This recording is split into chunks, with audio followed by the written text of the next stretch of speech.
Caso não tenha assistido às partes anteriores desta obra, basta clicar no card acima. E o Marechal vocifera: Dugu Zantian, sauda sua majestade, que o senhor tenha uma vida longa e próspera.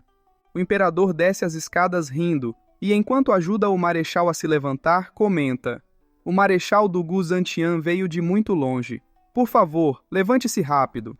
Após o Marechal se levantar, o imperador indaga: Marechal Dugu Zantian, qual é a situação da cidade Windgaze? Diga-me logo.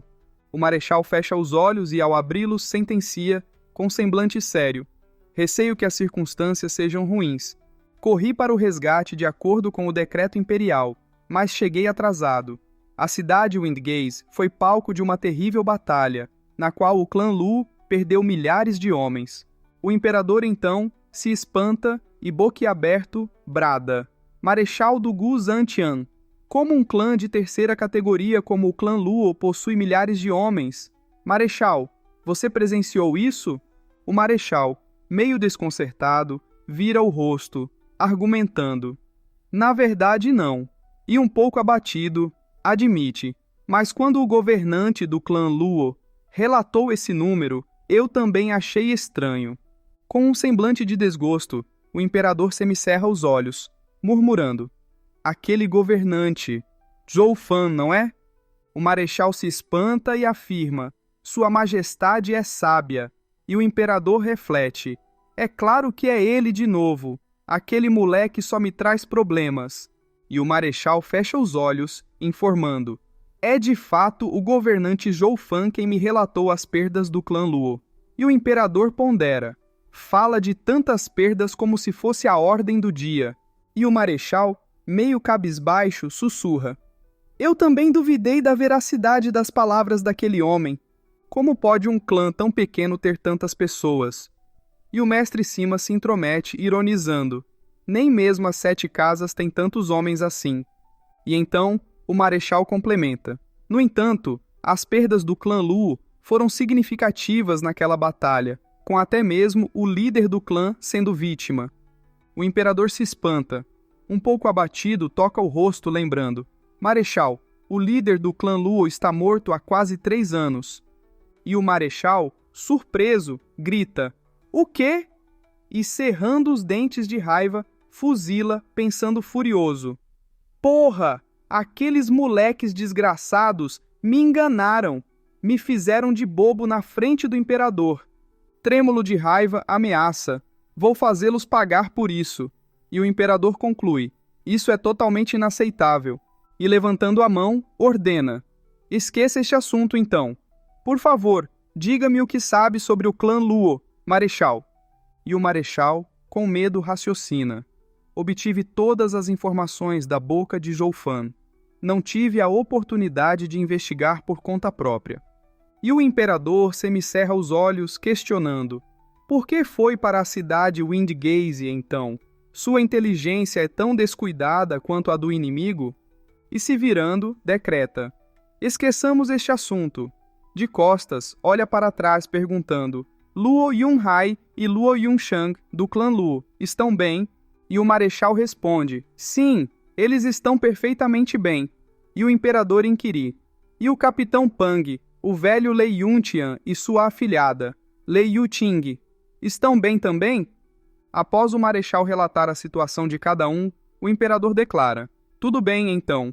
Já que todos estão bem, o clã Lu não sofreu nenhuma perda real. Com um olhar demoníaco, afirma: mas esse clã é realmente capaz. Ainda se mantém de pé, apesar da vigilância constante do estado regente do Vale Yumin. O Marechal levanta a mão, explicando: bem, Sua Majestade, nos arredores da montanha Blackwind, onde o clã Lu está localizado, existem 4 formações espirituais de 5º grau, colocadas pelo líder do clã. Um perito comum teria dificuldades para se infiltrar. Os 2, então, se espantam, e o imperador comenta: esse garoto, Zhou Fan, é cada vez mais interessante. Eu ouvira dizer que ele era capaz de criar formações espirituais, mas nunca imaginei que ele conseguiria implementar 4 de 5º grau. E o Marechal, surpreso, interroga: o quê? Foram criadas por Zhou Fan? E o imperador, repreendendo-o, pensa, irritado: O que você esteve fazendo na cidade Windgaze? Pedi um relatório detalhado e, em vez disso, estou tendo que explicar as coisas para você. E com um tom sombrio, continua. O clã Lu perdeu tudo, inclusive seu líder, há 3 anos. Restaram apenas seus filhos, o governante e o capitão Peng. O atual clã Lu foi reconstruído por Zhou Fan. E esse garoto... O imperador interrompe seu pensamento enquanto o marechal perplexo indaga. Então foi ele quem causou toda aquela confusão na Torre Huayu? E o imperador afirma, esse garoto é um talento raro, mas ao mesmo tempo é muito volátil. Me faz gostar dele e odiá-lo em igual medida. Os problemas do clã Lu se devem a ele. Abrindo os olhos, o imperador declara, mas também foi ele quem fez o clã Lu ressurgir. Eu simplesmente não consigo definir se Zhou Fan, como governante do clã Lu, é uma bênção ou uma calamidade.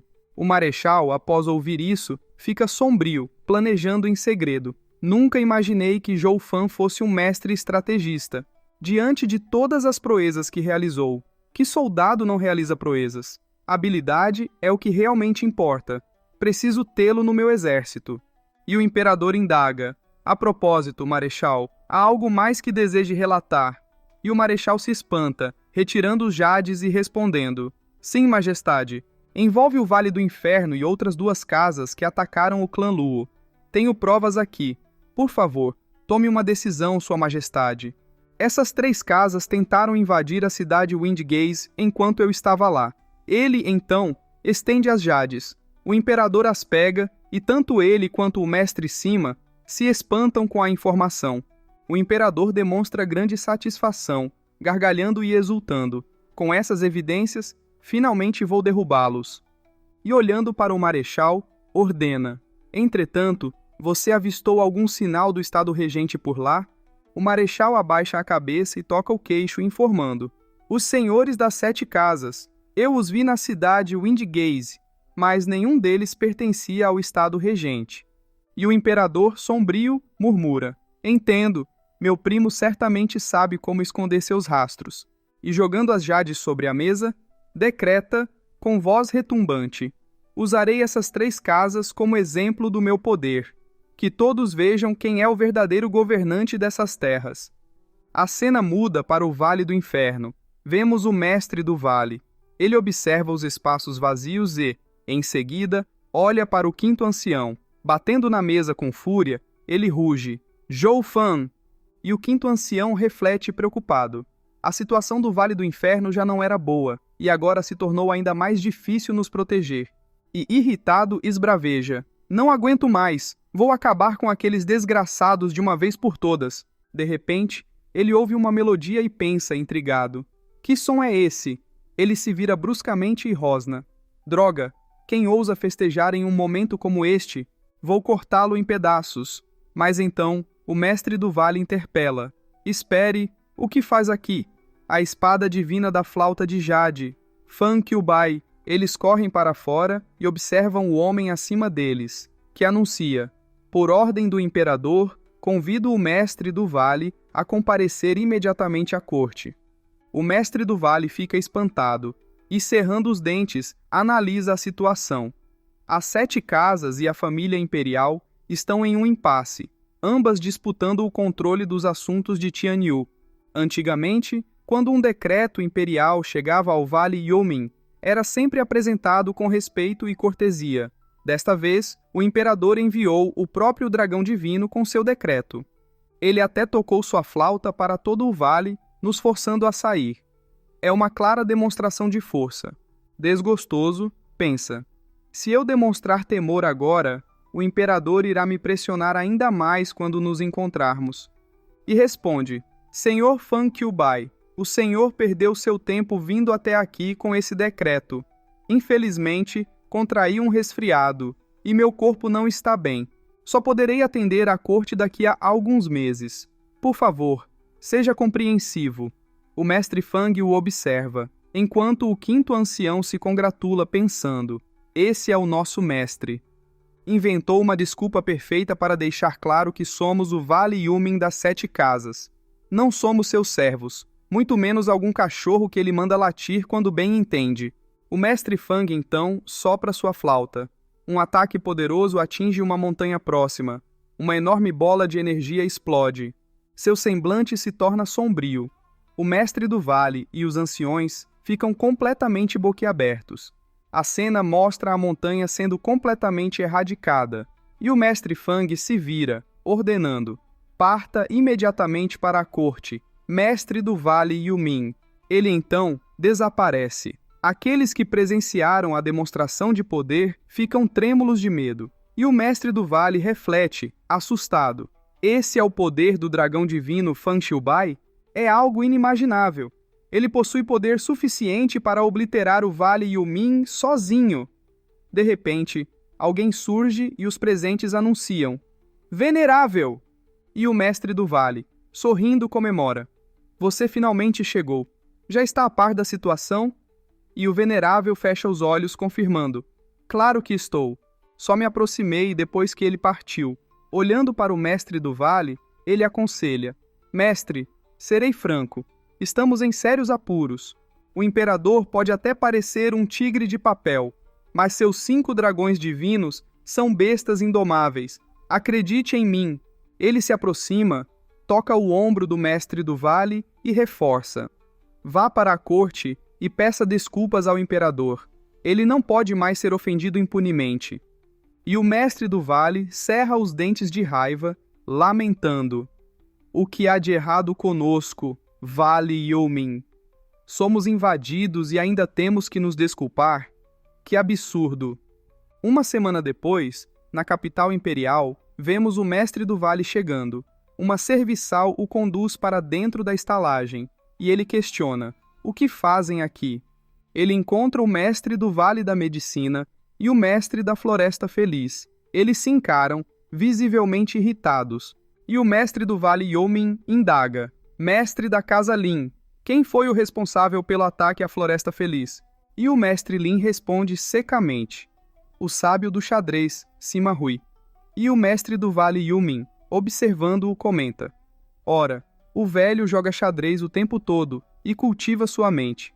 Seu temperamento é o mais brando dentre os 5 dragões divinos, bem diferente do deus da flauta de jade, Fan Qiubai, que arrasou parte do Vale Yumin.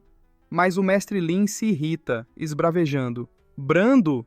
Aquele velho maldito! Cerrando os dentes, ele relata: Assim que ele pôs os pés na Floresta Feliz, o desgraçado não disse uma palavra e começou a arremessar peças de xadrez por toda parte. Imaginam o que aconteceu. Cada impacto foi como a queda de um meteoro.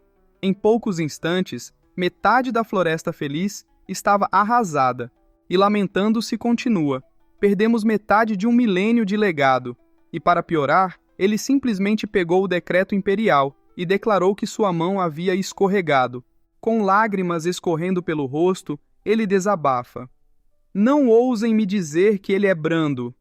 O mestre do Vale Yumin semicerra os olhos, pensando: Nunca imaginei que alguém tivesse sofrido mais do que o Vale Yumin. E então, o mestre do Vale da Medicina comenta: vocês tiveram sorte comparados ao Vale do Rei da Medicina. Os emissários de vocês ainda agiram como humanos. Completamente depressivo, ele lamenta: O meu emissário foi um verdadeiro animal.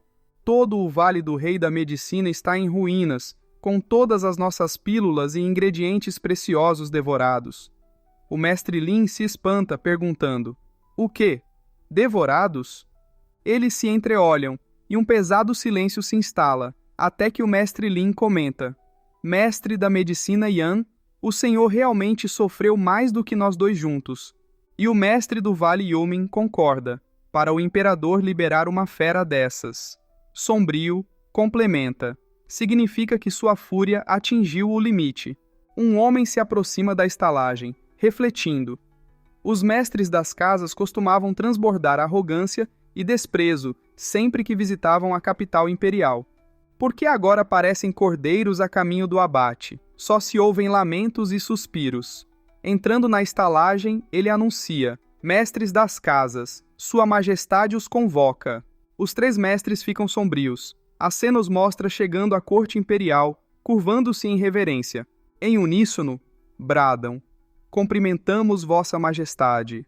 O imperador, sombrio, indaga: Mestres das casas, sabem por que os convoquei? Os mestres se entreolham, e o mestre Yomin responde: Vossa Majestade, não sabemos. Eles, então, arregalam os olhos ao verem as placas de jade, e o imperador, irado, rosna: Não sabem? Então ao menos reconhecem essas placas de jade? E os acusa: Respondam-me então, por que desafiaram explicitamente meu decreto, invadindo a área que declarei proibida? Batendo na mesa com fúria vocifera: Nem mesmo seus ancestrais, os fundadores deste império, ousariam tamanha afronta. E o mestre Yomin, caindo de joelhos, suplica: Piedade, Vossa Majestade. E o imperador reflete, satisfeito: Esta é a primeira vez que os mestres das casas se ajoelham diante de mim. Em toda a história do Império Tianyu, quando um imperador conseguiu subjugar os mestres das 7 casas dessa maneira, deve ser a primeira vez desde a fundação desta nação. A sensação é realmente gratificante. E declara: Embora sejam ministros leais à nossa nação, não deveriam ter recorrido a um comportamento tão vergonhoso, agindo de forma tão impensada e irresponsável. Expliquem-me suas motivações para que eu possa julgar se suas ações foram, de fato, erros não intencionais. Eles se entreolham, assustados, enquanto o marechal ordena: Falem, quem os ordenou a fazer isso?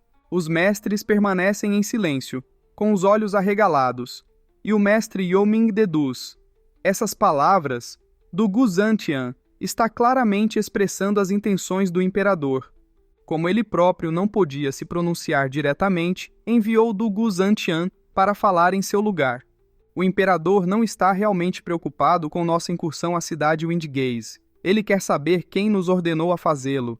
O imperador está mirando no estado regente, e nós somos apenas peões em seu jogo. E o mestre do Vale do Rei da Medicina, perplexo, pensa: O imperador, um tigre enjaulado no palácio por toda a sua vida, finalmente está pronto para atacar. Mas o estado regente também não é presa fácil. É um tigre feroz e astuto. As 3 casas estão agora no meio de uma disputa de poder. Nosso destino é sermos sacrificados. E o mestre Lin reflete: Se não tivéssemos obedecido ao estado regente e atacado a cidade Windgaze, a família imperial não teria motivos para nos perseguir. Agora, se protegermos o estado regente, quem sabe o que o imperador nos fará? E o mestre do Vale Yumin pondera, angustiado: Mas se entregarmos o estado regente, seremos perdoados? Ambas as opções levam à nossa ruína. O marechal os observa e, usando sua aura imponente, intimida. Respondam: Quem está por trás de tudo isso? O mestre do Vale Yomin treme, gaguejando: Isso! Nesse momento, alguém anuncia: O Lorde do Estado Regente, Huangpu Tianyuan, e o ministro Zhuge Shangfeng solicitam audiência com Sua Majestade. O mestre Sima arregala os olhos, pensando: Por que ele veio acompanhado de Zhuge Shangfeng? E o marechal pensa, preocupado: Isso complica tudo. O mestre do Vale Yomin suspira, aliviado. E o imperador ordena: Deixem-nos entrar. O mestre Sima murmura: Aquele maldito tigre não consegue mais ficar quieto em sua montanha? A cena mostra Huangpu Tianyuan e Zhuge Shangfeng entrando na corte. Alguém anuncia: Lorde Huangpu Tianyuan, primeiro-ministro Zhuge Shangfeng, governante Leng do Estado Regente, e o venerável Huangpu Fengli do Estado Regente cumprimentam Sua Majestade. Os mestres das casas olham para trás, surpresos, e o mestre Sima observa os recém-chegados pensando: Aquele velho deus é o especialista número 1 do Estado Regente.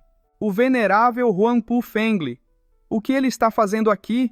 O primeiro-ministro comenta: Ó céus, meus lordes! As 7 casas sempre estiveram em pé de igualdade com a família imperial. Sei que todos vocês têm um profundo respeito por Sua Majestade, mas não há necessidade de se ajoelharem. Agindo assim, com um olhar sombrio, ele sorri, argumentando: Podem ser mal interpretados. Alguns podem pensar que Sua Majestade pretende suprimir as 7 casas, desrespeitando a tradição de seus ancestrais e manchando sua honra. Não podem permitir que Sua Majestade sofra tal injustiça. Levantem-se imediatamente. O imperador treme de raiva pensando: você é astuto, Zhu Shangfeng, mas não vai se safar dessa. Disfarçando sua fúria com um sorriso, ele comenta: primo, você esteve longe da capital imperial por décadas. Coçando a barba, pergunta: o que o traz aqui hoje? E o mestre do Estado Regente responde: Majestade, vim aqui hoje. Com um olhar sombrio, confessa: para confessar meus crimes. O mestre Sima e o marechal se espantam, enquanto o imperador indaga, fingindo surpresa: primo, não entendi. O Estado Regente é aliado da família imperial, sempre leal, defendendo a cidade dragão aprisionado em nosso nome. O que haveria para confessar? E o mestre do Estado Regente explica: Majestade, seu tom paternalista me aterroriza. Com um semblante sombrio, acusa: as 7 casas auxiliaram a família imperial por 1000 anos, mantendo a paz em Tianyu. No entanto, 3 dessas casas ousaram desafiar seu decreto. Olhando para os outros mestres, continua: invadindo a área que Vossa Majestade declarou proibida, causando sofrimento e consternação. Voltando-se para o imperador, declara: eu, o Estado Regente, como líder das 7 casas, falhei em meus deveres e mereço ser punido. O imperador treme de raiva pensando: confessar, está apenas tentando se colocar em uma posição de vantagem, e rebate: primo, você se culpa demais. Como posso permitir que assuma a responsabilidade pelos crimes das 3 casas? E o primeiro-ministro argumenta: é verdade, Lorde do Estado Huangpu. Sorrindo, complementa: o Estado Regente, apesar de liderar as 7 casas e ter certa responsabilidade sobre elas, não deve se sacrificar pelos erros dos outros. Assumir a culpa sozinho seria imprudente. Com um olhar astuto, conclui: além disso, os crimes das 3 casas são insignificantes demais para merecer tal sacrifício.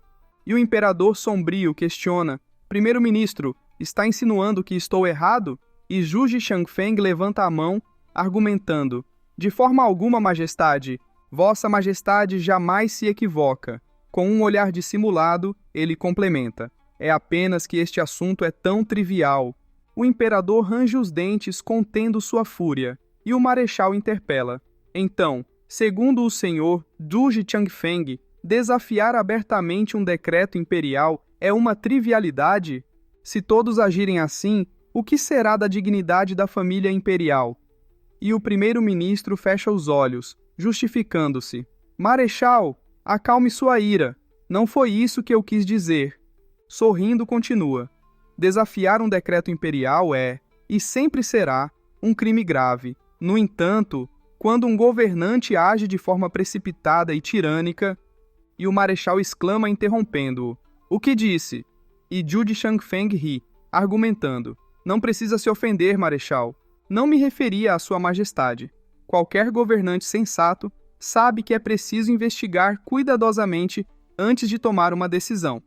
Com um olhar perspicaz, indaga: Sua Majestade é, sem dúvida, um governante justo e sensato, não é mesmo? O marechal e o imperador se espantam, e o imperador reflete, furioso: estávamos pressionando os lordes das 3 casas para evitar um problema maior, de modo a enfraquecer o Estado Regente. Mas agora, Zhu Shangfeng tocou neste assunto, e não posso mais me esquivar. Maldita raposa velha! Levantando-se, começa a falar: bem, e o mestre do vale Yumin, aproveitando a oportunidade, delata: Majestade, tudo o que aconteceu é culpa de um único homem, o governante do clã Luo, da cidade Windgaze, Zhou Fan. E o mestre do Estado Regente exige: Majestade, essa criatura maligna desafia a dignidade das 7 casas. Peço que suspenda a proibição sobre a cidade Windgaze e nos permita exigir a pena de morte para essa besta miserável, como prova de sua justiça e imparcialidade. O imperador leva a mão à barba, pensando, preocupado. As coisas se complicaram. Em vez de se voltarem contra o Estado Regente, as 3 casas querem atacar o clã Luo. Isso arruinaria completamente meus planos. Observando-os, pensa, furioso. Huangpu Tianyuan, Zhuji Changfeng. Cerrando os dentes de raiva, conclui: vocês todos merecem a morte. E o imperador argumenta: devido ao caos que o Vale Youmin e o pavilhão Qianlong causaram há 3 anos na cidade de Windgaze, o qual gerou inúmeras queixas, eu, sentindo-me culpado, a declarei zona proibida. No entanto, percebo que deixar um homem à solta desencadeou novamente um sofrimento sem fim. Meu coração se aflige. Não os pressionarei mais pela primeira ofensa, mas não podem mais pisar em Windgaze. Se quiserem capturá-lo, terão que esperar que ele saia de seu esconderijo.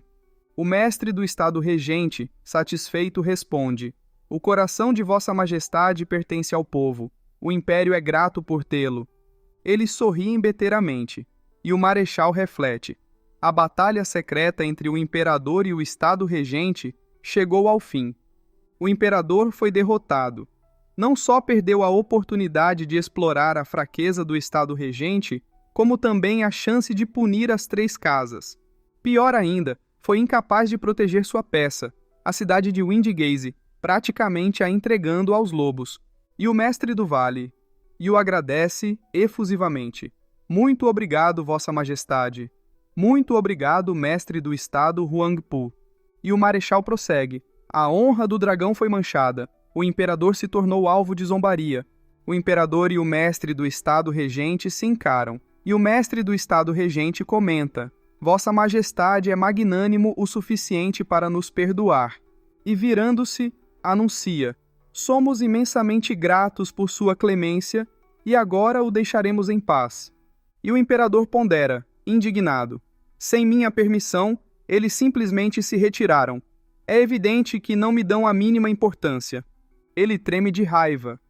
E o mestre Sima, observando a situação, intervém: esperem, há quanto tempo, Huangpu?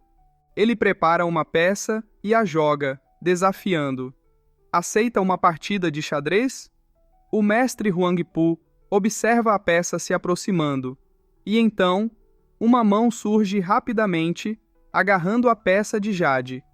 E o homem afirma: as habilidades de xadrez do Sr. Sima são peculiares. Ele olha para o mestre Sima e indaga: como um artista marcial como eu poderia me comparar a um mestre do xadrez como você? E o mestre do Estado Regente considera surpreso. Não esperava que Sima Rui fosse tão habilidoso. E o mestre Sima avalia, impressionado: nunca imaginei que Huangpu Fenglei fosse tão poderoso. E o Huangpu Fenglei responde: eu apenas faria você perder seu precioso tempo com minhas limitadas habilidades. Ele joga a peça de volta, justificando-se: não quero parecer um tolo. O mestre Sima se espanta. Ele segura a peça de jade, recuando com força, e comenta: depois de tantas décadas sem nos encontrarmos, o poder do Sr. Huangpu aumentou consideravelmente. Sinto que não sou mais páreo para você. E o homem sorri, argumentando modesto: você é muito generoso. O Sr. Sima é bem mais talentoso do que eu. A verdade é que, virando-se, ele completa: o Sr. Sima se dedica ao xadrez, enquanto eu me dedico ao meu treinamento. Eles saem, e o mestre Sima reflete, admirado: ele foi capaz de forçar um dragão divino a deixar uma marca no chão. O movimento executado por Huangpu Fenglei é verdadeiramente aterrorizante. Uma taça se quebra e o imperador, irado, esbraveja: esses vira-latas traidores ultrapassaram todos os limites. Completamente enfurecido, ele vocifera: eles ousaram vir ao meu palácio exigir minha obediência? E o mestre Sima o cumprimenta, tentando apaziguá-lo: Vossa Majestade, por favor, acalme-se. Ele olha para o imperador e explica: com Zhu de Changfeng presente, nossas razões se tornam insignificantes diante de sua habilidade de oratória. Por isso, eu contei com Huangpu Fenglei para tentar intimidá-los. Mas quem poderia imaginar que o poder de Huangpu Fenglei superaria o meu, diminuindo ainda mais o seu prestígio? Ele lamenta, assumindo a culpa: a culpa é minha. Por favor, me perdoe, Vossa Majestade. E o Marechal, com um olhar sombrio, analisa a situação. Este plano visava usar as 3 casas para minar a arrogância do Estado regente, ou pelo menos instigar uma briga entre eles. No entanto, o Estado regente veio em seu socorro, fortalecendo ainda mais a lealdade deles. Ele fecha os olhos e conclui, pesaroso: todo o nosso esforço foi em vão no momento em que o Estado regente apareceu. Agora, com o Estado regente unido às 3 casas, será ainda mais difícil enfrentá-los. O mestre Sima fecha os olhos, concordando silenciosamente. E o imperador então se vira e pergunta: Senhor Sima, o debate esotérico não está se aproximando? E o mestre Sima confirma: sim, Vossa Majestade, deverá ocorrer em 5 anos. De repente, o mestre Sima se preocupa, indagando hesitante: Vossa Majestade, você não pretende, mas é interrompido pelo imperador, que declara, resoluto: o Estado regente não se vangloria de liderar as 7 casas? Já que sempre conquistaram o primeiro lugar no debate esotérico, se fracassarem desta vez, seu orgulho será ferido, e a semente da dúvida será plantada nas outras casas, questionando se seu poder diminuiu. E o mestre Sima, surpreso, argumenta: mas todas as gerações do Estado regente sempre foram repletas de gênios, especialmente esta, que conta até com algumas aberrações. As outras casas possuem seus talentos, mas nenhuma se compara. Há rumores de que um deles pode quebrar as correntes do reino divino, transcendendo em poder dentro de Tianyu. E o imperador permanece cabisbaixo, enquanto o mestre Sima continua a refletir, curioso. Que tipo de jovem teria tamanho potencial? E o imperador o encara, referindo-se às aberrações. Existe alguma aberração mais impetuosa do que aquele garoto? E o marechal pergunta, buscando confirmação: Vossa Majestade está se referindo a Zhou Fan? E o imperador afirma, decidido: estive protegendo esse garoto e o clã Luo por tempo suficiente. Chegou a hora de ele pagar sua dívida. Ele levanta um dedo e ordena: eles só precisam superar o Estado regente no debate esotérico e eu declararei o clã Luo como a 8ª casa nobre para colocar o Estado regente em seu devido lugar. Os dois se entreolham e pensam: Zhou Fan, o clã Luo. A cena muda para outro local. Vemos o mestre do Estado regente cumprimentando e agradecendo. Primeiro-ministro Juji, obrigado por tornar tudo isso possível.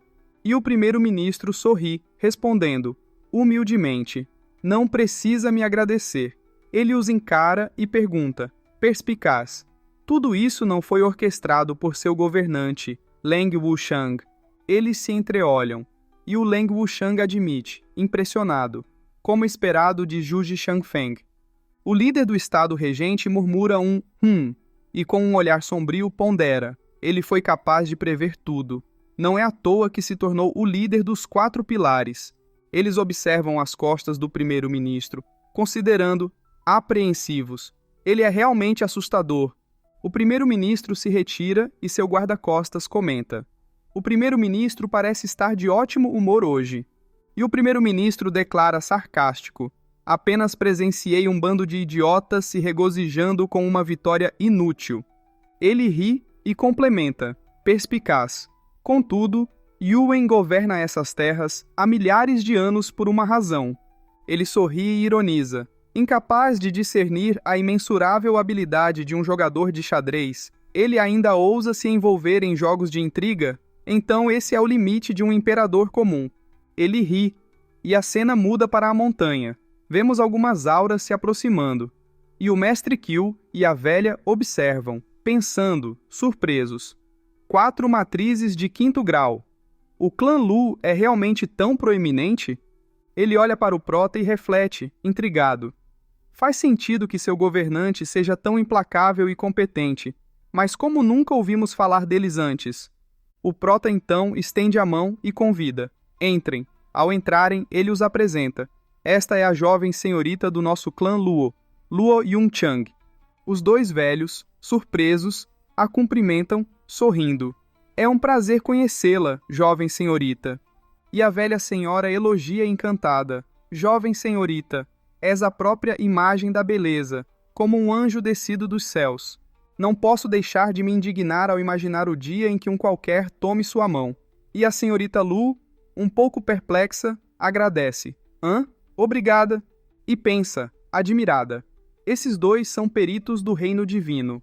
Mesmo assim, são calmos e sinceros, diferente do estereótipo arrogante que todos conhecem. Ela sorri, feliz, e o prota os encara, pensando, desconfiado. Por que esses dois, que sempre se gabaram de seu poder em Tianyu, estão agindo como bajuladores? Ele olha para o ancião Li e pergunta direto. E por que odiá-la, Yunchang? O ancião vira o rosto. E então, o prota bate palmas e anuncia. Certo, já que se conheceram, os outros podem retornar às suas tarefas. Anciões, por favor, fiquem. Eles se retiram e o prota, com um tom sério, ordena. A partir de hoje, vocês dois ficarão responsáveis pela matriz da chama preta, ao sul, e pela matriz do gelo sombrio, ao norte. Depois, explicarei como comandá-las. Voltando-se para o mestre Li, ele continua, esclarecendo. Trabalhando em conjunto com as matrizes do ancião Yan e do ancião Li, as 4 matrizes serão interligadas e conectadas umas às outras. O clã Lu jamais conhecerá a derrota, e os anciões respondem, firmes, sim, e a jovem senhorita observa, pensando, aliviada. Com 4 peritos comandando as matrizes, a montanha se tornará uma fortaleza impenetrável. Mesmo que as 7 casas ataquem, não teremos com o que nos preocupar. E o prota continua, retirando algo de suas vestes e oferecendo-lhes. Agora que são anciões do clã Lu, devo tratá-los como tal. Aqui está a técnica secreta da vida e da morte. Acredito que seja compatível com vocês. Os dois olham para as técnicas e então trocam olhares. E o prota adverte. Esta técnica não se trata de um método de cultivação ou arte marcial convencional. Ele sorri e explica. Trata-se de uma maneira de combinar suas forças, um método de aprimoramento sem limites. Os dois ficam perplexos, perguntando incrédulos, o quê? E o prota esclarece. A técnica da vida e da morte significa caminhar sobre a tênue linha entre a vida e a morte, no fio da navalha. Estendendo a mão, ele completa. Na colisão dessas duas forças opostas, surge um poder capaz de destruir mundos. Mas, se o controle for perdido, será o seu fim. Por isso, ela também é conhecida como a técnica secreta do suicídio. E a jovem senhorita, preocupada, questiona: por que está dando isso a eles? É muito perigoso. E os dois mestres fofinhos pensam: Lin Jitian, aquele monstro, não poderia ter mentido para nós. Manter-nos próximos à jovem senhorita é crucial para a nossa sobrevivência. O prota balança a cabeça, tranquilizando-a. A jovem senhorita não precisa se preocupar. Se outros cultivassem essa técnica, teriam um destino pior que a morte. Mas observei como as técnicas de fogo e água dos anciões se combinam de forma perfeita. Isso significa que, sorrindo e estendendo a mão para eles, ele prossegue. Vocês dois estão conectados há muito tempo, conhecendo o coração um do outro. Na verdade, talvez se entendam melhor do que a si mesmos. Neste caso, embora seus atributos possam entrar em conflito, vocês são capazes de controlar as forças desenfreadas entre o fogo e a água. Há 50% de chance de sucesso, e os dois velhos perguntam surpresos. 50%? E a jovem senhorita exclama: isso é muito pouco! E o prota fecha os olhos, argumentando: quanto maior o risco, maior a recompensa. Ele sorri, olhando para os velhos, e complementa: tenho certeza de que vocês sabem bem disso. Afinal, lutaram contra os peritos de Tianyu por décadas. Posso garantir que esse método de crescimento é ilimitado. Quanto maior for o controle, mais fortes vocês se tornarão. Ele sorri, encarando-os, e promete: para que, um dia, possam confrontar os 5 dragões divinos juntos. Todos ficam perplexos com essa afirmação. E o mestre Li, trêmulo, pensa: os dragões divinos da família imperial são os mais fortes de Tianyu. Mesmo que nossa cultivação fosse equivalente, não conseguiríamos derrotar um, quanto mais 5. Os velhos se alegram com a técnica e o mestre Li pensa, determinado: Zhou Fan nunca faz promessas vazias. Já que ele nos ofereceu essa oportunidade, temos que aproveitá-la. E pergunta curioso: e se eu tentasse cultivá-la? Os dois velhos o repreendem. Ancião Li, isso nos foi concedido pelo governante Zhou. Não questione sua decisão. O ancião Li fica perplexo enquanto o prota o encara, alertando-o. Ancião Li, essa técnica não é para você. Serei direto. Você morrerá se tentar cultivá-la.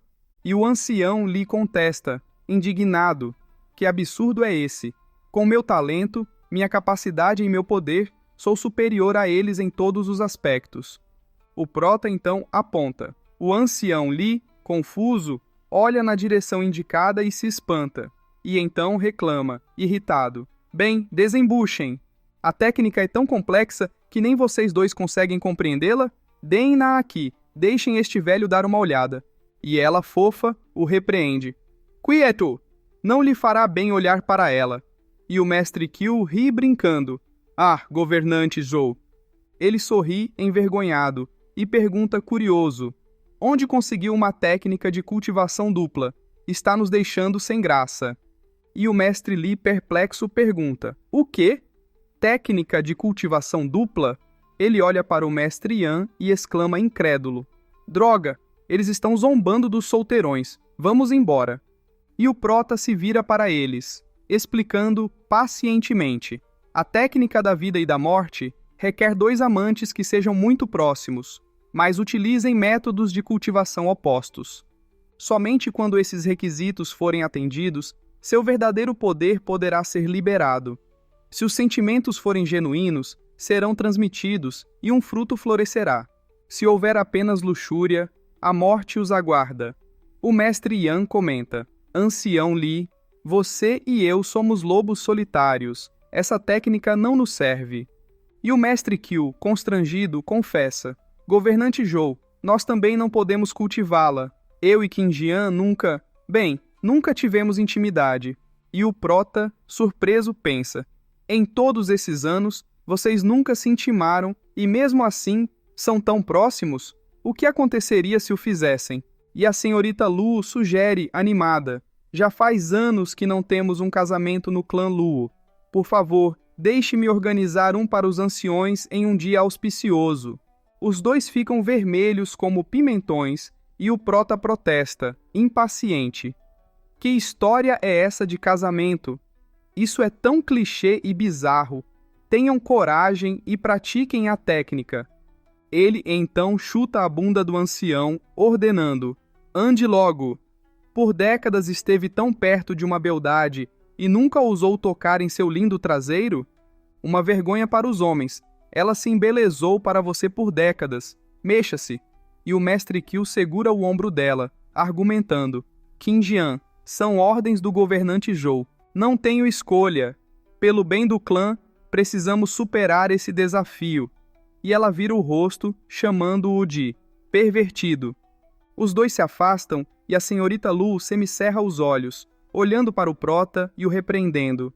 Você critica os outros, mas não se olha no espelho. Ela vira o rosto e o prota a encara, pensativo.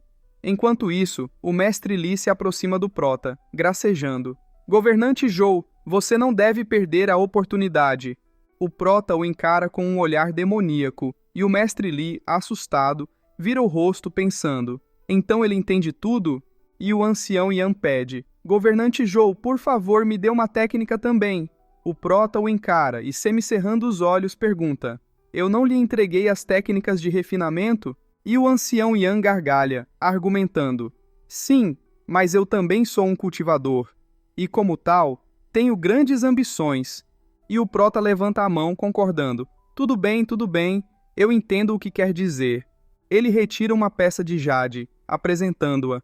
Não sou fã de venenos, mas já que está do meu lado, vou garantir que receba o que merece. Esta é uma técnica profunda de alta categoria, a palma das 9 fantasias. Ela também contém a fórmula para criar os 81 venenos mais estranhos do mundo. Ele fecha os olhos e descreve: além dos vários ataques com as palmas, A técnica possui 81 venenos, com 81 variações cada. Cada variação se adapta ao alvo, a qualquer ambiente, sempre evoluindo. Ele sorri para o ancião, concluindo: o veneno só pode ser curado por quem o aplicou. Por isso, é chamada de Lorde da Vida e da Morte. Tome-a e pratique. O ancião Yan se empolga. Isso é muito melhor que a palma da nuvem colorida incomparável. Ele sai, eufórico, elogiando. Governante Zhou, você é incrível. Sabia que tinha feito a escolha certa ao segui-lo. O mestre Li se espanta e o prota o adverte. Pare com a bajulação, apenas trabalhe duro. E o mestre Li reflete. Será que devo fazer o mesmo? Agir de forma fofa para conseguir mais presentes do governante Zhou? Ele fecha os olhos e decide. Deixe para lá. Muita coisa para processar. É melhor focar em aperfeiçoar minha técnica primeiro. E uma voz chama. Irmão, vim vê-lo. A senhorita Luo se espanta e o prota pensa. O que ele está fazendo aqui? E o prota instrui. Ancião Li, leve os 9 anciões para a matriz primeiro. Ele se curva levemente e pede. Jovem mestra, temos um convidado à porta. Poderia recebê-lo gentilmente? E ela concorda. Sim, claro. Sorrindo, ela pisca para o prota e acrescenta. Como uma jovem mestra, preciso manter a compostura ao sair. Então, governante Zhou, por favor, me ajude a receber nossos convidados. O prota se espanta e, irritado, questiona. Você não é uma velha decrépita e debilitada. Que tipo de ajuda precisa? Ela responde, incrédula. Não fique bravo. Estou brincando. Mas o prota pega a mão dela, ajudando-a. Ela o encara, surpresa. E o prota pensa, confuso. Como ainda posso me considerar um imperador demoníaco? E sorrindo, completa seu pensamento. Mas isso é bom. Ela sorri de volta para o prota.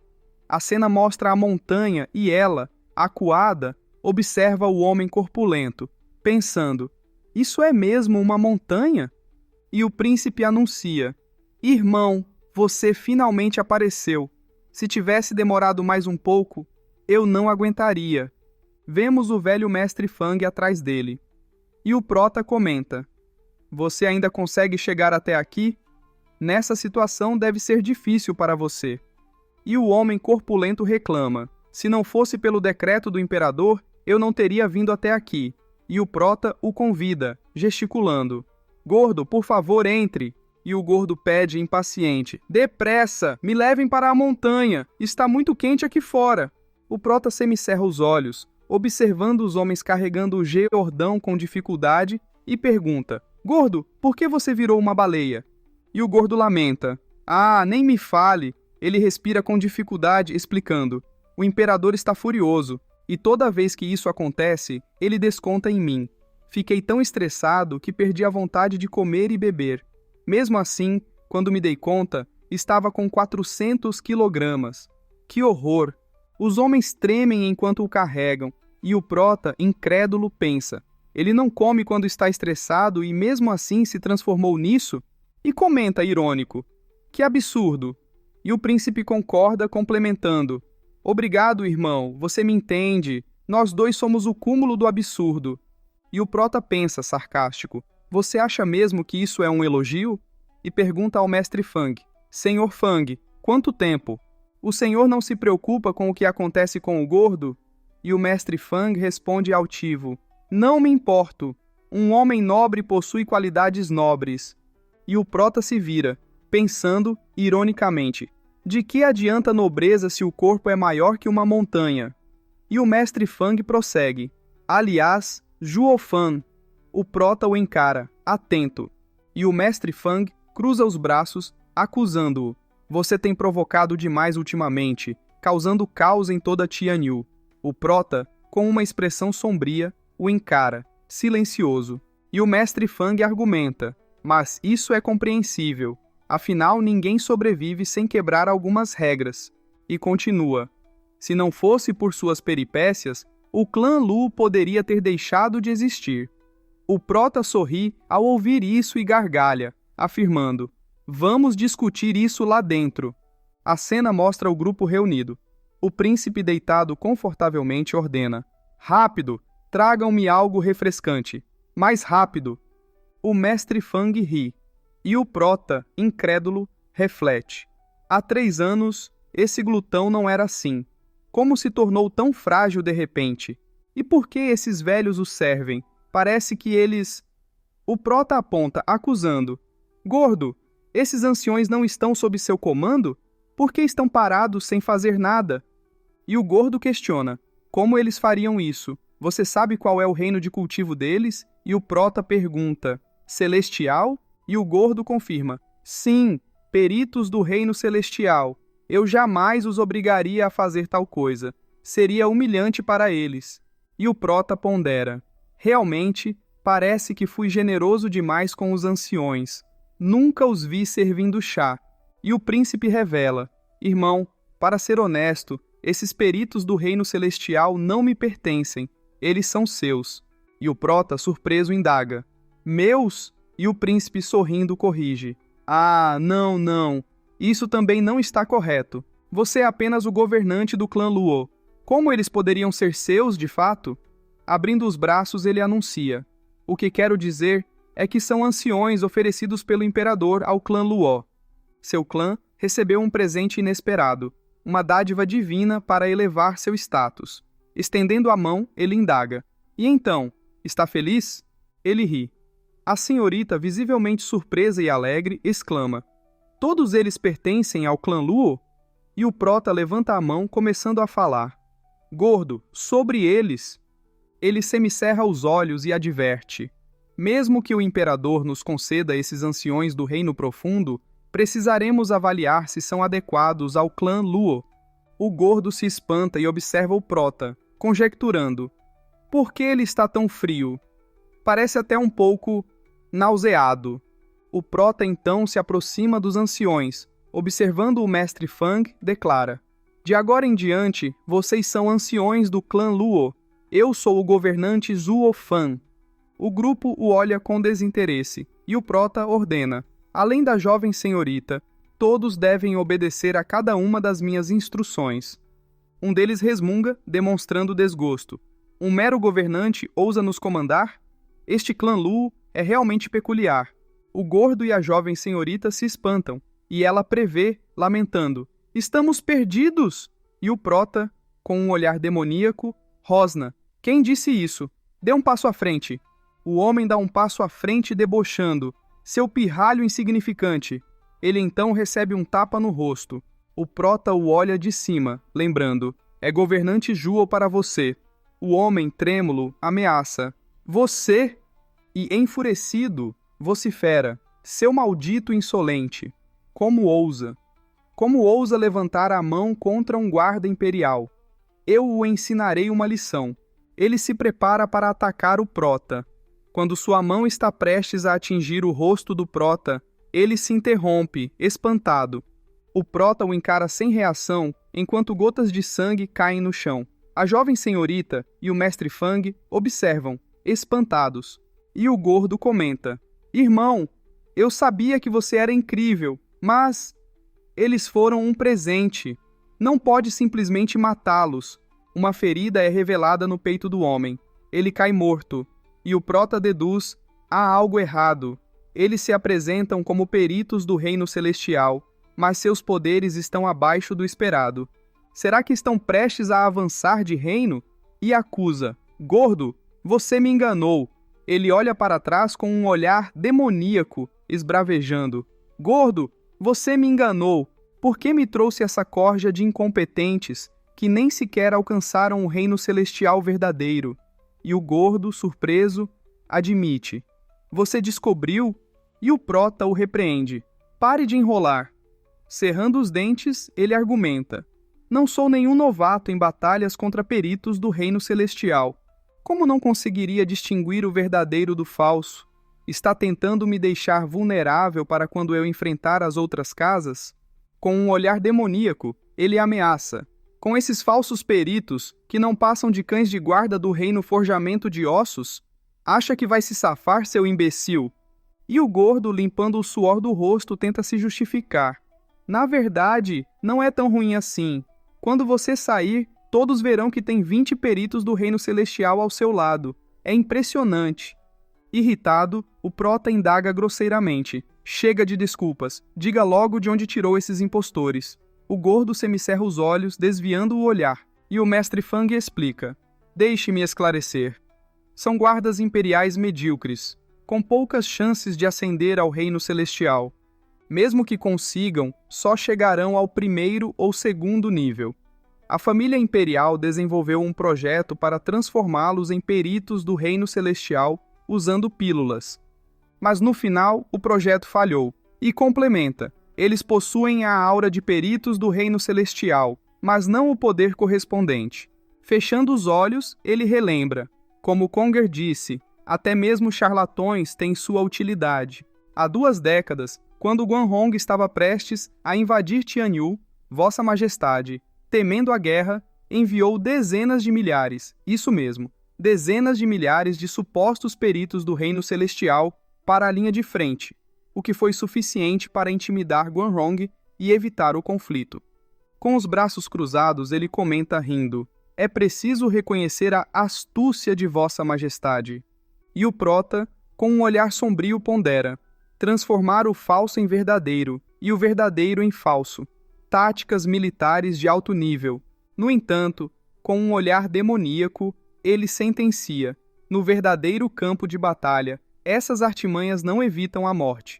Fechando os olhos, ele exige, gordo, se quer me dar algo, que sejam 10 verdadeiros cultivadores do reino celestial. O gordo espantado protesta. O quê? 10? Não temos tantos. Cautelosamente, ele argumenta. Irmão, verdadeiros cultivadores do reino celestial são a elite de qualquer clã. Como poderiam ser cedidos tão facilmente? E justifica. O pavilhão Qianlong tem 9, e dos 12 do Vale Youmin, você matou 6.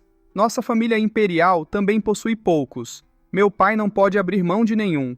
O prota o encara sentenciando. Então, se ele pretende oferecer um presente, que seja algo genuíno. Esses canalhas não só são falsos, como ousam agir com arrogância em minha presença. Leve-os de volta. E o príncipe assustado exclama. Ó céus, isso é complicado. Como podemos desobedecer a um decreto imperial? Eu não posso assumir essa responsabilidade. Meu pai jamais aceitará. Olhando para o prota, ele adiciona. E mais... E reforça. Se ousarem retornar, serão decapitados. O grupo fica incrédulo, e o prota comenta. Eles não têm habilidade. Com você aqui, é claro que vão se mostrar obedientes. Olhando para o príncipe, ele prevê. Mas assim que você partir, voltarão a agir com arrogância. E o príncipe salta para o lado do prota, garantindo. Entendo, irmão. Deixe comigo. Apontando para eles, ele repreende. Seus inúteis! Vocês foram presenteados ao clã Lu como anciões e devem obedecer às regras, especialmente as do governante. Quem são vocês para questioná-las? São apenas um bando de impostores incompetentes. Deixem-me esclarecer uma coisa. Meu irmão, o governante Zhuo Fan, lutou contra o Vale Youmin e causou o caos na Torre Huaiyu, esmagando todos das 7 casas. Ele eliminou mais de 10 anciões do reino celestial dessas casas. Devem estar se perguntando como ele ainda está vivo. Simples, ele é poderoso. Se tivessem o poder dele, poderiam questioná-lo. Mas como não tem, é melhor obedecer ou morrer. Todos ficam incrédulos e concluem.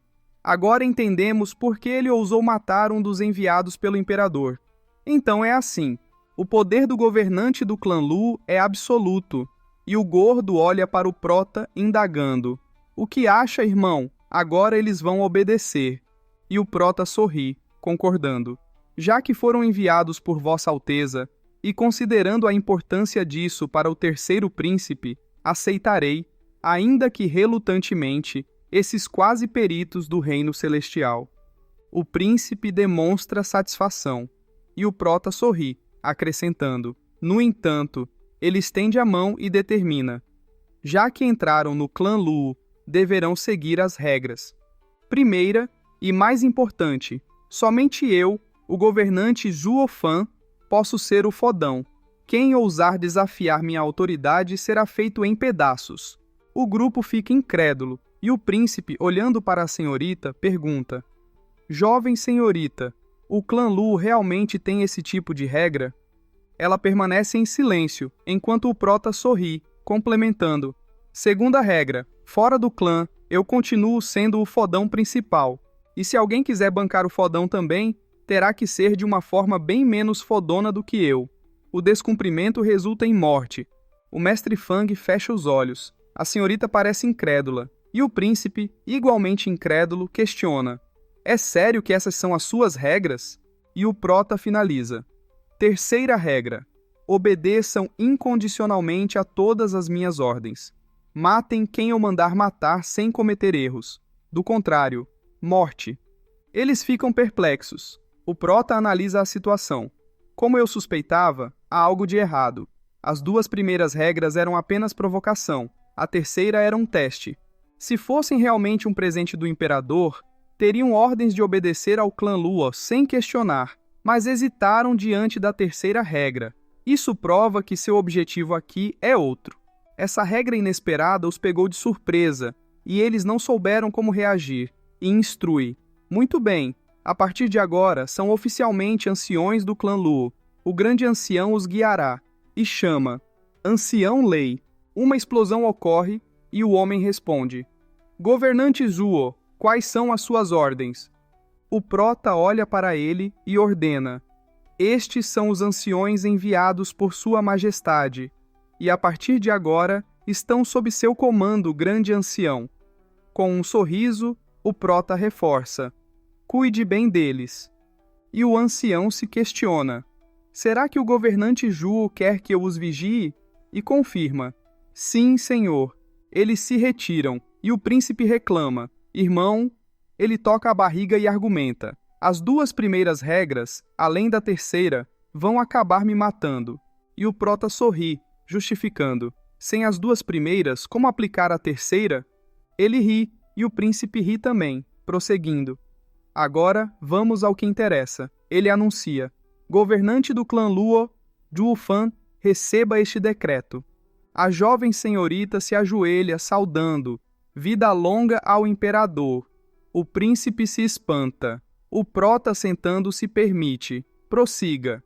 E o príncipe explica: Irmão, este é o decreto imperial. Aproximando-se do prota, ele alerta: Se reagir de forma inadequada, será considerado um traidor e perderá a cabeça.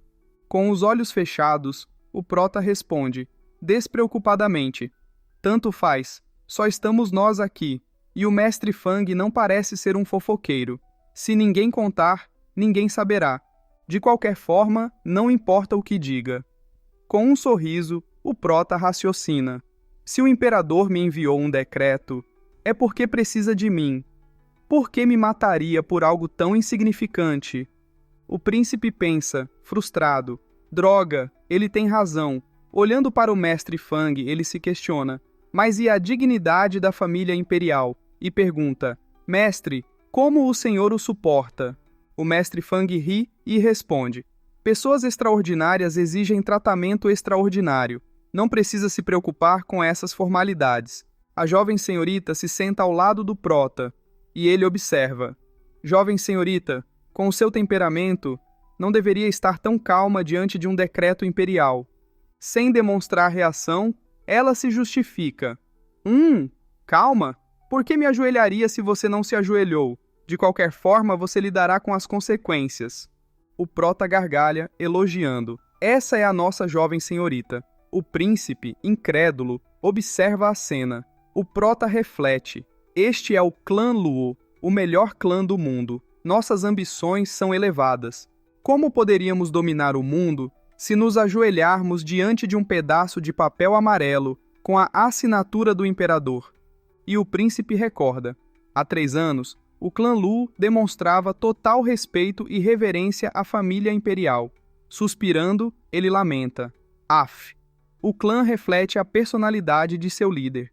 Limpando o suor do rosto, ele prevê, apreensivo, e com a atitude atual do governante, o clã Lu está mudando. E informa: Deixe para lá. É uma ordem verbal, afinal. Serei direto. A verdadeira intenção do imperador é... Apontando para o Prota, ele revela que você participe do debate esotérico e derrote o Estado regente. O Prota o encara, perguntando: o debate esotérico? Caso queiram ver os vídeos com antecedência, é só se tornar membro do nosso canal. Assim, você terá acesso a vídeos antes de todos. Inscreva-se no canal, clique no sininho para receber notificações, dê um like se você gostou, deixe um comentário e compartilhe para ajudar nosso canal a crescer. Tamo junto!